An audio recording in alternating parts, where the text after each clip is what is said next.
Hi, நான் அருண்குமார்.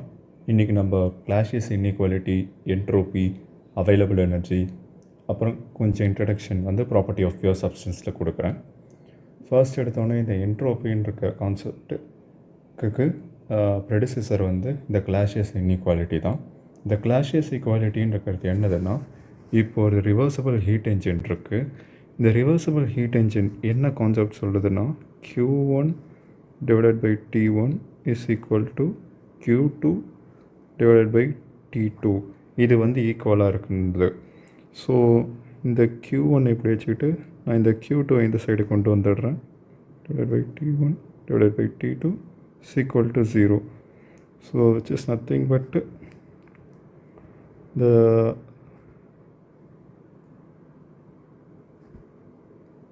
இப்படின்னு சொல்லுது. இதை இப்படி தான் டிரைவ் பண்ணி இந்த சம்மை கொண்டு வந்திருக்காங்க. இந்த கிளாஷியஸ் இன்இக்வாலிட்டி ரிவர்சிபிளுக்கு 0வாக இருக்கும். இதே இர்ரிவர்சிபிளுக்கு நெகட்டிவாக இருக்கும். இம்பாசிபிள்னால் கிரேட்டர் தேன் 0வா, அதாச்சும் பாசிட்டிவாக இருக்கும். நம்ம ரெண்டுத்துக்கு மட்டும் ஞாபகம் வச்சுப்போம். ரிவர்சிபிள்ன்றது 0, இர்ரிவர்சிபிள்ன்றது நெகட்டிவாக இருக்கும். இந்த கிளாஷியஸ் இன்இக்வாலிட்டி ஒரு சிலவங்க என்ன சொல்லுவாங்கன்னா, இந்த டோக்யூ பை டிஏ என்ட்ரோப்பியை தான் சொல்லுது. பட் ஆனால் அது கிடையாது. நம்மளுக்கு என்ட்ரோபி ஈக்குவேஷன்ன்றதுல ஜென்ரலைஸ் என்ட்ரோபி ஈக்குவேஷன்ன்றதுல ப்ளஸ் எஸ்ஜென்னு ஒன்று வரும். ஆனால் எஸ்ஜென்னுன்றது ரிவர்சிபிளுக்கு 0வாக இருக்கும். இர்ரிவர்சிபிளுக்கு இது பாசிட்டிவாக இருக்கும். ஏன்னா இந்த கண்டிஷனில் நம்ம இர்ரிவர்சிபிளுக்கு போட்டோன்னா entropy value somewhat lesser than real வேல்யூவாக இருக்கும். ஸோ அதை ரியல் வேல்யூக்கு கரெக்டாக கொண்டு வரதுக்கு தான் நம்ம ப்ளஸ் எஸ்ஜென்னு ஒன்று ஆட் பண்ணுறோம். எஸ்ஜென் எப்பயுமே பாசிட்டிவாக இருக்கும். எஸ்ஜென் நெகட்டிவாக இருந்ததுன்னா தட் இஸ் இம்பாசிபிள். எஸ்ஜென் எப்பவுமே 0க்கு ஈக்குவலாக 0க்கு மேலே தான் இருக்கும். இதுதான் ஜென்ரலைஸ்டு கண்டிஷன். கிளாஷியஸ் இன்இக்வாலிட்டின்றது it's a tool to measure entropy. அதே என்ட்ரோப்பின்னு சொல்லக்கூடாது. அதுக்கப்புறம் இந்த கேசஸ் ஆஃப் என்ட்ரோபி, இது ஒரு குட் கான்செப்ட். இதை நான் எக்ஸ்பிளைன் பண்ணிகிட்டே வரேன். இதே ஒரு அடியபேட்டிக் கண்டிஷன்னா நமக்கு ஹீட் ட்ரான்ஸ்ஃபருக்கு போகிறது கிடையாது. ஸோ இது 0 ஆகிட போகுது. வெறும் எஸ்ஜென் மட்டும்தான் இருக்கும். So entropy difference DS is equal to S gen. இதே ரிவர்சிபிள் ப்ளஸ் அடியபேட்டிக்னா, நமக்கு அடியபேட்டிக்னா நம்ம என்ன சொன்ன Q 0வாக இருக்கும். ரிவர்சிபிள்னால் எஸ்ஜென்னும் 0வாக இருக்கும். So DS is equal to 0. DS is equal to 0னா ஐசென்ட்ரோபிக். ஸோ ஐசென்ட்ரோப்பின்றது அடியபேட்டிக் ரிவர்சிபிளாக இருந்தால் தான் நம்ம ஐசென்ட்ரோப்பின்னு சொல்லுவோம். இதுவும் நம்ம அந்த கான்செப்டை ப்ரூவ் பண்ணுது ஐசென்ட்ரோபிக்கு. இதே ஃபார் ரிவர்சிபிள்ன்றதுக்கு எஸ்ஜென் 0 இந்த கான்செப்ட் மட்டும் இருக்கும். டோக்யூ பை டி மட்டும் இருக்கும். ஐசோலேட்டட் சிஸ்டமில் நமக்கு எனர்ஜி ட்ரான்ஸ்ஃபர் நடக்கவே நடக்காது. பட் ஒரு சில இன்டர்னல் ரிவர்சிபிலிட்டிஸ் மட்டும் இருக்கும். இதே இர்ரிவர்சிபிள் ப்ராசஸாக இருந்துச்சுன்னா எஸ்ஜென் பாசிட்டிவாக இருக்கும். இதே ஒரு ரிவர்சிபிள் ப்ராசஸாக இருந்ததுன்னா எஸ்ஜென் 0வாக இருக்கும். ஸோ ஐசோலேட்டட் சிஸ்டமுக்கு based on reversible or irreversible S gen value change ஆகும். So DS value greater than or equal to 0வாக இருக்கும். இதுக்கப்புறம் இப்போது ஒரு சிஸ்டம் இருக்குது, அதை ஹீட் பண்ணுறோம். அப்போ உங்களுக்கு என்ட்ரோபி ஏறுமா இறங்குமா அப்படின்லாம் கேட்பாங்க. இது ஒரு சாலிடான ஒரு 1 மார்க் இந்த state engineering wise exam maybe கேட்டில் கூட கேட்க சான்சஸ் இருக்குது. இப்போ ஒரு ஹீட் பண்ணுறோன்னு அது ரிவர்சிபிள் கண்டிஷன் நடந்துகிட்ருக்கு. அப்போ எஸ்ஜென் 0வாக இருக்கும். டோக்யூ பாசிட்டிவாக இருக்கும். இது இர்ரிவர்சிபிளாக நடக்குதுன்னா டோக்யூபிடியும் நமக்கு பாசிட்டிவாக இருக்கும். எஸ்ஜென்னும் பாசிட்டிவாக இருக்கும். இதே கூல் பண்ணுறோன்னா டோக்யூ பை டி நெகட்டிவாக இருக்கும். எஸ்ஜென் 0வாக இருக்கும். இதே இர்ரிவர்சிபிள் கண்டிஷன்னா இன்டெட்டர்மினேட், நம்மளால் சொல்ல முடியாது. நம்ம ஃபார்முலா வச்சு தான் நம்ம போட்டு சொல்ல முடியும். அதுக்கப்புறம் change in entropy of ideal கேஸுன்றது இதை ஞாபகம் வச்சுக்கிறது நான் சிம்பிளாக ஒரு ஐடியா சொல்கிறேன். CP minus CV is equal to ஆர்ன்னு இருக்கா. இப்போது நம்ம ஃபார்முலாவில் எப்பயுமே ஆர் இருக்கணும் ஐடியல் கேஸ்ன்னு வந்துச்சுன்னா. அப்படி இல்லைன்னா இப்படி கொண்டு வந்தாலும் ஆர் வரும். சிபி மைனஸ் ஆர்ன்னு இருக்கும், இல்லை சிவி ப்ளஸ் ஆர்ன்னு இருக்கும். இதே சிபி ஃபார்முலானா சிபி லான் T2/T1. இந்த சிபியில் டி எப்பயுமே இருக்கும். மைனஸ் ஆர்லானில் இங்கே என்ன கண்டிஷன் இருக்கும், இங்கே பி பேஸ் பண்ணி கண்டிஷன் இருக்குது. So P2/P1. இதே சிவி கண்டிஷனில் சிவி லான் T2/T1 ப்ளஸ் ஆர்லான், இங்கே வி பேஸ் பண்ணி கண்டிஷன் இருக்குது V2/V1. ஸோ இந்த ஃபார்முலா இப்படி தான் நம்ம சிம்பிளாக ஞாபகம் வச்சு டிரைவ் பண்ணி கொண்டு வந்தால் வேறு மாதிரி கொண்டு வரலாம். பட் இதை வச்சு நான் ஒரு சிம்பிளாக ஞாபகம் வச்சுக்கிட்டா உங்களுக்கு ஒரு ட்ரிக் சொல்கிறேன். அதுக்கப்புறம் அவைலபிள் எனர்ஜின்னு இருக்கிறது என்ட்ரோப்பிலாம் போயிட்ட பிறகு நமக்கு எவ்வளோ எனர்ஜியை வச்சு நம்ம ஒர்க் செஞ்சுருக்கோம் அப்படின்னு சொல்கிறது தான் இந்த அவைலபிள் எனர்ஜி. இந்த அவைலபிள் எனர்ஜின்னு இருக்கிறது எப்போ மேக்ஸிமமாக இருக்கும்னா என்ட்ரோப்பி வந்து 0வாக இருந்து அதே நேரத்தில் ரிவர்சபிள் ப்ராசஸாகவும் இருந்துச்சுன்னா நமக்கு வந்து ஒர்க் டன் வந்து மேக்ஸிமமாக இருக்கும். நம்ம கிடச்சிருக்க ஒர்க் வந்து மேக்ஸிமமாக இருக்கும். அதை எவாலுவேட் பண்ணுறதுக்கு என்ன ஃபார்முலானா CV T1 minus T0 minus T0 ln T1/T0. இந்த T0ன்னு இருக்கிறது ஆம்பியன்ட் டெம்பரேச்சர். அதுக்கப்புறம் நம்ம ஆக்சுவல் ஒர்க்கை கண்டுபிடிக்கணும்னா இந்த அதாச்சும் என்ட்ரோப்பிலாம் இதில் இருக்குது.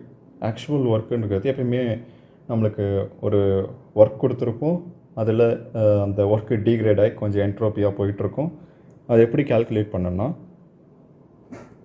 இந்த Q minus T0 ds universe. Qன்றது நம்ம எவ்வளோ ஹீட்டை கொடுத்தோம் மைனஸ் T0ன்றது ஆம்பியன்ட் டெம்பரேச்சர், ds யூனிவர்ஸ்ன்றது ds system plus ds surrounding. இதுதான் வந்து டீக்ரேடேஷன் ஆன குவான்டிட்டி D0 மைனஸ் ds. இதுதான் லாஸ் ஆஃப் அவைலபிள் எனர்ஜின்னு சொல்லுவாங்க. அவைலபிள் எனர்ஜின்றது எவ்வளோ ஹீட்டு கொடுத்தோம், அதில் எவ்வளோ டீக்ரேட் ஆகிருக்கு. இந்த டீக்ரேடுன்றத லாஸ் ஆஃப் அவைலபிள் எனர்ஜி நம்ம சொல்லலாம், இல்லை இர்ரிவர்சபிலிட்டின்னு சொல்லலாம். ஐன்னு டினோட் பண்ணுவாங்க. அதுக்கப்புறம் அவைலபிலிட்டி ஃபார் நான் flow process for flow process. இது வந்து அவ்வளோவா கேட்டில் கேட்டது கிடையாது, பட் கேட்கறதுக்கு உண்டான சான்சஸ் இருக்குது. ஒரு 2-3 கொஷின்ஸ் இதை பேஸ் பண்ணி கேட்டிருக்காங்க. ஸோ இந்த ஃபார்முலா அப்படி ஞாபகம் வச்சுக்கிட்டு நம்ம போட்டால் இங்கே என்ன மேஜராக நம்ம தப்பு பண்ணுவோன்னா யூனிட்டில் தப்பு பண்ணிவிடுவோம். இங்கே எல்லாமே U1 minus U2 plus P0 V1 minus V2. அப்புறம் எல்லோரும் என்ன பண்ணுவாங்கன்னா மைனஸ் T0 S1 மைனஸ் S2ன்னு போட்டுருவாங்க. அப்படி போடாமல் மைனஸ் T0 S2 மைனஸ் S1ன்னு போடணும். இங்கே எல்லாமே 1 மைனஸ் 2, இந்த இடத்துலையும் 1 மைனஸ் 2ன்னு போட்டுருவாங்க எஸ்ஸுக்கும். பட் ஆனால் மைனஸ் T0 S2 மைனஸ் S1ன்னு போட்டால் தான் ஆன்சர் கரெக்டாக வரும். இப்போ நான் அந்த ஒரு ஸ்பெஷல் கேஸ் சொல்கிறேன். இதாச்சு அவைலபிள் எனர்ஜியை நம்ம ஈஸியாக கேல்குலேட் பண்ண உதவும். இது என்னதுன்னா ஒரு 2 ஃப்ளூயிட் இருக்குது, ரெண்டுத்துக்குமே சேம் மாஸ் இருக்குது, ரெண்டுத்துக்குமே சேம் ஸ்பெசிஃபிக் ஹீட் இருக்குது. இது ரெண்டும் அட்டைன் ஆகிட்டு ரெண்டும் கலந்து ஒரு ஃபைனல் டெம்பரேச்சர் அட்டைன் பண்ணுது. அதுதான் TF. அப்போ நம்ம எவ்வளோ என்ட்ரோபி வந்து ஜென்ரேட் ஆகும்னா 2mc ln arithmetic mean by geometric mean. Arithmetic mean இருக்கிறது which is basic average. Geometric mean இருக்கிறது T1 T2 ரூட். அதுக்கப்புறம் இன்னொரு ஸ்பெஷல் கேஸ் என்னென்னா இந்த மிக்சிங் வந்து ஹீட் என்ஜினால் நடக்குது. அப்போ வந்து நம்ம எவ்வளோ ஒர்க் நமக்கு மேக்ஸிமமாக கிடைக்க சான்சஸ் இருக்குது, அதாச்சும் அவைலபிள் எனர்ஜி எவ்வளோ இருக்கும்னா MC multiplied by T1 plus T2 minus 2TF. இந்த TFன்றது ஜாமெட்ரிக் மீன். T1 T2வை ரூட் பண்ணால் கிடைக்கிற வேல்யூ தான் TF.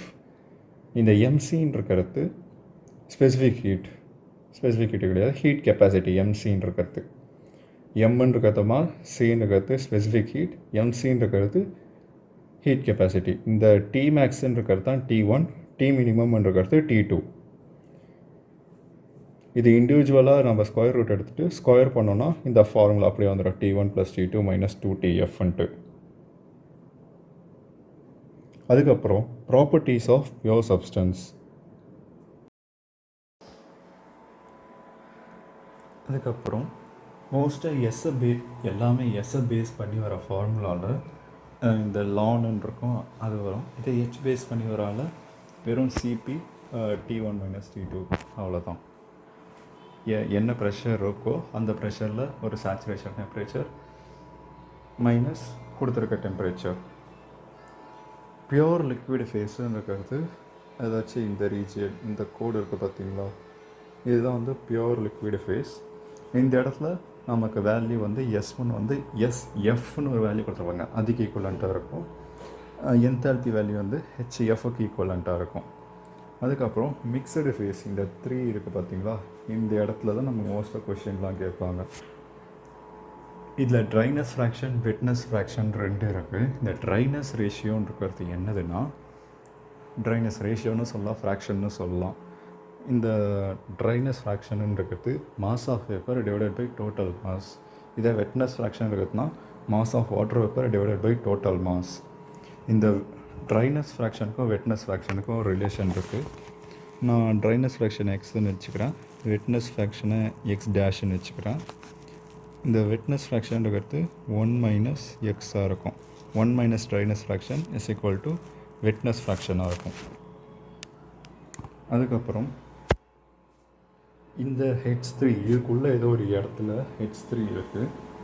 அப்போ அதுக்கு என்தால்பி வேல்யூ என்னென்னா HF, அதாச்சும் இந்த அந்த பர்டிகுலர் ப்ரெஷரில் HF ப்ளஸ் அந்த dryness ratio multiplied by HFG, அதாவது லேட்டன்ட் ஹீட் ஆஃப் வெப்பரைசேஷன்னு சொல்லுவாங்க. எல்லா கொஷினில் கொடுத்துருக்காமல் இருந்தாங்கன்னா நீங்கள் ஹெச்ஜியும் ஹெச்எஃப்ஐயும் மைனஸ் பண்ணிங்கன்னா அதுதான் லேட்டன்ட் ஹீட் ஆஃப் வெப்பரைசேஷன். இந்த ஹெச்எஃப்ஜியை இன்னொரு பேர் வந்து லேட்டன்ட் ஹீட் ஆஃப் வெப்பரைசேஷன். S3க்கு SF ப்ளஸ் XFG. அதுக்கப்புறம் இந்த 4 இருக்குது பார்த்தீங்களா, இது வந்து பியோர் வேப்பர் ரீஜன். இந்த இடத்துல XS ஈக்குவல் டு 1ன்னு சொல்லலாம். இந்த இடத்துல நீங்கள் வேல்யூ கேட்டிருந்தாங்கன்னா H4 இஸ் ஈக்குவல் டு HGன்னு சொல்லலாம். இதே என்ட்ரோபி கேட்டிருந்தாங்கன்னா S4 இஸ் ஈக்குவல் டு SGன்னு சொல்லலாம்.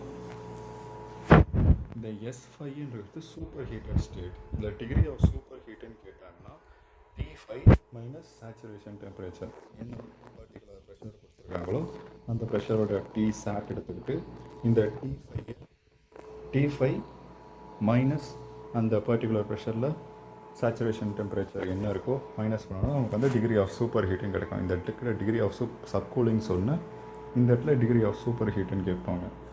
இந்த S5க்கு வந்து SG, 1க்கு SF பக்கத்தில் இருக்குது. ஸோ அந்த மாதிரி நினச்சோம். S5க்கு SG பக்கத்தில் இருக்குது. SG ப்ளஸ் CP வேப்பர் போடணும். லிக்விட் வேல்யூ எடுத்துகிட்டு இங்கே போட்டிங்கன்னா சம்மு டோட்டலாக தப்பாயிடும். வேப்பருக்கு மோஸ்ட்டாக வேல்யூ சம்மில் வேல்யூ கொடுத்துருப்பாங்க. வேப்பருக்கு, லிக்விடுக்கு தான் 4.187, வேப்பருக்கு வந்து வேறு. இது நான் சொல்லிகிட்டு இருக்கிறது எல்லாமே வாட்டருக்கு.